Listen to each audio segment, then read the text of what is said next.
Iya Teteh. Kajian hati. Tenangkan hatimu. Mungkin ada yang masih penasaran nih, ada Boleh. yang mau bertanya. Acungkan tangan boleh? Tunjuk tangan. Acungkan tangan, oke. Boleh yang depan ini silakan. Assalamualaikum warahmatullahi wabarakatuh. Pak Ustadz, perkenalkan nama saya Reski. Papa saya dulu kerjanya serabutan ya Ustadz, apa aja dikerjain. Tapi 3 tahun belakangan ini beliau sakit, kena stroke. Jadi saya yang menggantikan ayah saya. Saya yang membiayai 3 orang adik saya membiayai kebutuhan rumah, sambil saya kuliah Ustadz. Dulunya saya punya pasangan, kita pacaran 3 tahun. Pertama pas dikenalin sama orang tuanya, keluarganya mereka baik banget. Tapi saat ibunya tahu kalau saya dari keluarga yang kurang mampu ya Ustadz, sedangkan dia dari keluarga yang cukup ada, saya dikatain gak pantas sama anak saya.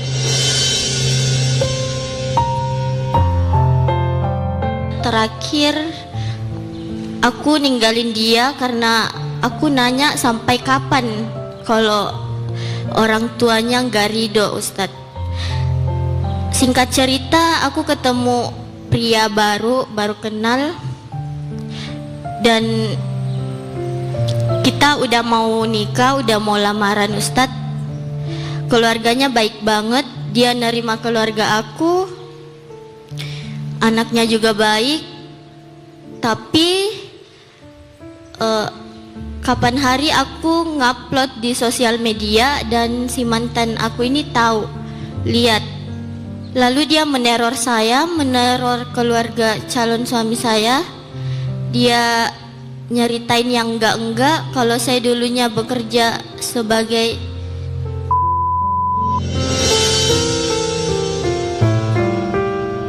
dari kejadian itu keluarga calon saya malu, shock, kita enggak jadi. Setelah semua itu beberapa minggu lalu dia meminta maaf kepada keluarga calon saya kemarin. Tapi udah telat ya Ustadz. Dia udah mau lamaran sama cewek lain.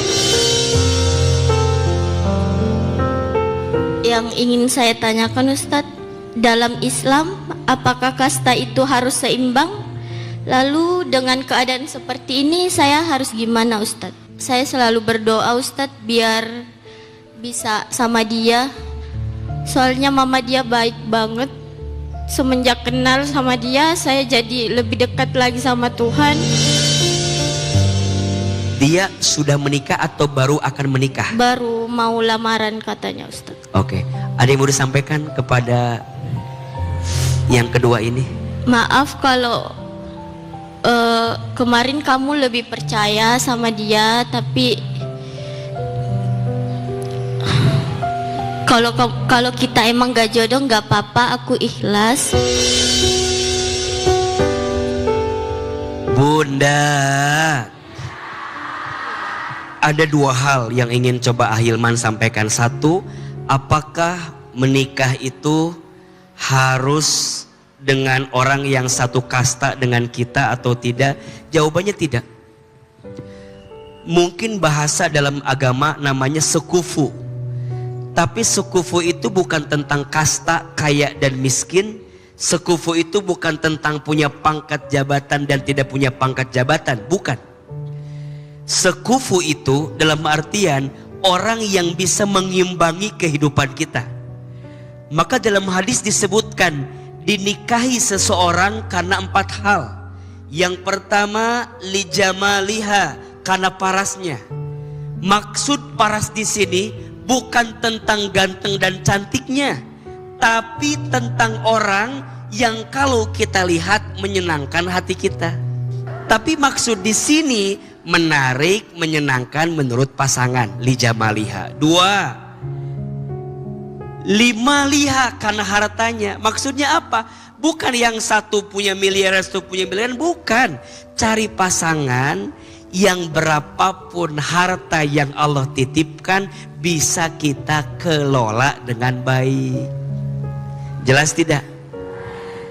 Karena mohon maaf ya, sekarang kita cari calon sudah kaya duluan, usia 20 tahun. Yang kaya dia atau orang tuanya? Betul? Maka yang dimaksud 5 liha itu bukan hartanya, tapi orang yang bisa mengelola harta dengan baik. Yang ketiga, lina sabiha, karena keturunannya. Maksudnya apa? Jelas keturunannya. Orang tuanya siapa, tinggalnya di mana, pendidikannya apa, itu maksudnya. Maka nggak boleh merendahkan orang. Kita mah keluarga bangsawan, kamu mah bukan. Kita mah keturunannya jelas, kamu mah. Inna akramakum indallahi atqakum. Sesungguhnya orang yang paling mulia di antara kamu siapa? Orang yang paling bertakwa. Maka kakak, kalau ada orang yang merendahkan keluargamu, menurut AA bukan orang yang tepat untuk dijadikan pasangan. Bagaimana mungkin dia mencintai kita, keluarga kita aja dia rendahkan, betul? Dan ingat, setelah menikah, menyatukan 2 aku jadi satu kita, menyatukan 2 keluarga untuk saling mengerti dan memahami. Baru yang keempat, lidiniha, pilihlah yang paling baik agamanya. Fadfar bidatid-din taribat yadak, maka engkau akan bahagia bersamanya. Tidak ada urusan kasta, tapi di dalamnya ada kebaikan yang harus dihadirkan. Dan kalau kita melihat berapa banyak kisahnya para sahabat dan para nabi yang kemudian harus berpasangan dengan orang yang secara dunia mungkin berbeda, tapi Allah berikan kebaikan. Rumah tangga yang diuji dengan ekonomi, bukankah Fatimah dan Ali bin Abi Thalib diuji dengan ekonomi? Betul? Mohon maaf, bukankah baginda Nabi pernah menikahi seorang perempuan, yang perempuan itu mohon maaf awalnya adalah seorang perempuan yang sulit keadaannya, kemudian Nabi angkat derajatnya? Betul?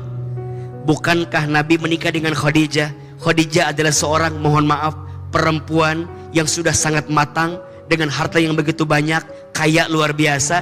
Nabi usia 25 tahun, pemuda, betul? Menikah dengan Khadijah 40 tahun. Coba, secara logika mungkin gak sampai, tapi kalau Allah mau, kalau Allah izinkan, kalau Allah takdirkan, maka semuanya dimudahkan. Jodoh itu di tangan Allah. Maka libatkan Allah kakak dalam mencarinya, dalam menjemputnya. Kalau dia jodoh kita, pasti Allah mudahkan. Kalau dia bukan jodoh kita, pasti Allah akan berikan jalan. Seperti apa kita menemukan kebaikannya. Dan bagaimana jika menikah tanpa restu orang tua? Jawabannya tentu tidak baik dan tidak boleh. Apalagi kalau anak perempuan. Anak perempuan itu ada walinya. Walinya harus ada dan harus mengizinkan, bahkan menghadirkan kebaikan. Anak laki-laki, apalagi dia akan bertanggung jawab, maka jangan sampai dia menikah tanpa restu orang tuanya. Tapi kan boleh, boleh jadi boleh, tapi hilang berkahnya, hilang ridhonya, hilang kebaikannya. Bukankah ridho Allah tergantung ridhonya orang tua? Maka jangan sampai kita melangkah tapi tidak mengindahkan kebaikan kita atas ridhonya orang tua kita. Kakak gak usah khawatir. Kalau dia jodoh pasti akan deket lagi sama kita. Kalau dia bukan jodoh pasti dia akan menjauh dari kita. Semoga ada hati lain yang bisa menerima teteh dan keluarga bisa lebih baik dan lebih lapang. Amin. Insya Allah.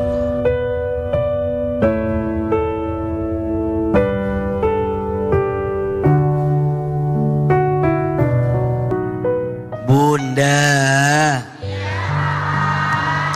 kematian itu kepastian. Kematian itu adalah sesuatu yang pasti akan kita temui dalam kehidupan. Siapa orang yang paling cerdas adalah orang yang paling banyak ingat mati.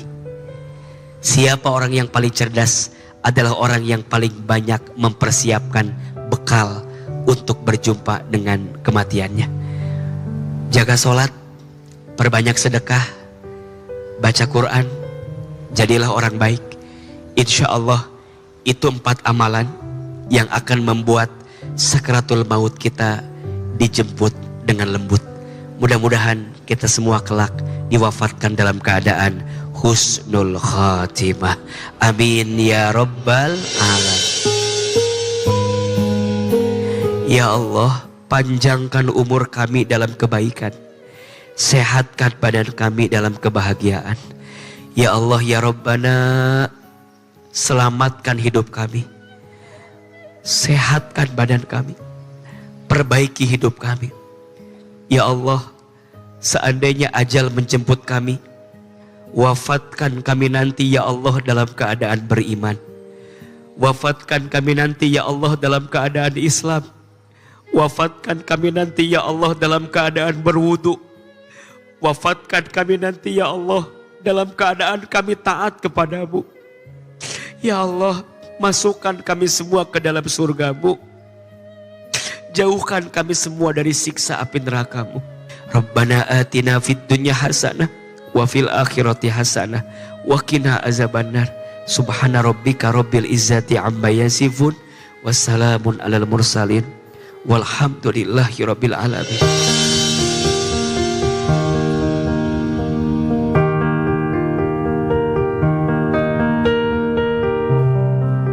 Setiap yang bernyawa akan merasakan mati dan hanya pada hari kiamat sajalah diberikan dengan sempurna balasanmu. Surat Al-Imran ayat 185. Terima kasih, saya undur diri, saya Paula Verhoeven. Sampai ketemu di episode Kajian Hati selanjutnya. Wassalamualaikum warahmatullahi wabarakatuh. Waalaikumsalam warahmatullahi wabarakatuh.